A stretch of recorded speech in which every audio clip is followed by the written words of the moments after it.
Mesdames, Mesdemoiselles, Messieurs, bonjour. Nous sommes le dimanche 16 mars 2014. Aujourd'hui, nous allons revenir sur les principaux événements financiers de la semaine passée et analyser la façon dont ils ont affecté les marchés des devises et des matières premières dans le monde. Le yen japonais a enregistré sa plus forte hausse par rapport au dollar américain alors que le conflit entre la Russie et les pays de l'Ouest a entraîné la hausse de la demande pour les valeurs refuges telles que le yen.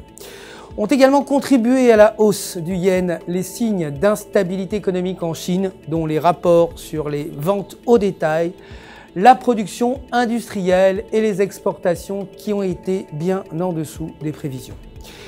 Le dernier cours du yen était de 101,33 $, soit une baisse de 0,49%.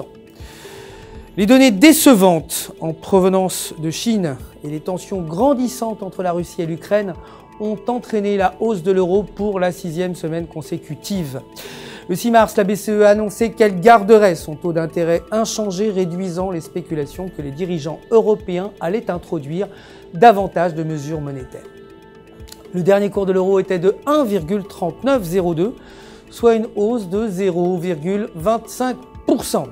En ce qui concerne les matières premières, le pétrole a augmenté pour la première fois en 3 jours après que l'Agence internationale de l'énergie ait revu à la hausse les prévisions 2014 de consommation mondiale de 95 000 barils par jour.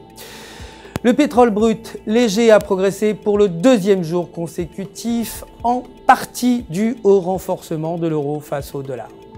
Le dernier cours du pétrole était de 98,89 $ le baril, soit une hausse de 0,70%. L'or de son côté atteint un nouveau record de 6 mois alors que les investisseurs sont à la recherche de valeurs refuges suite au conflit en Crimée.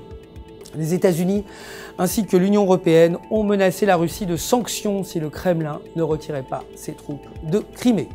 L'or a gagné 14% jusqu'à présent. Le dernier cours de l'or était de 1382,71 $ l'once, soit une hausse de 0,93. C'est la fin de notre résumé des actualités financières de la semaine passée. Je vous donne rendez-vous demain matin pour le début de la semaine de trading avec les dernières actualités des marchés, bien sûr. D'ici là, restez avec nous, connectés sur www.ufxmarket.com/fr pour tous vos besoins de trading. Votre conseiller personnel est prêt à répondre à toutes vos questions. Vous le savez, le centre d'assistance du FX Market se joint à moi pour vous souhaiter une excellente semaine de trading.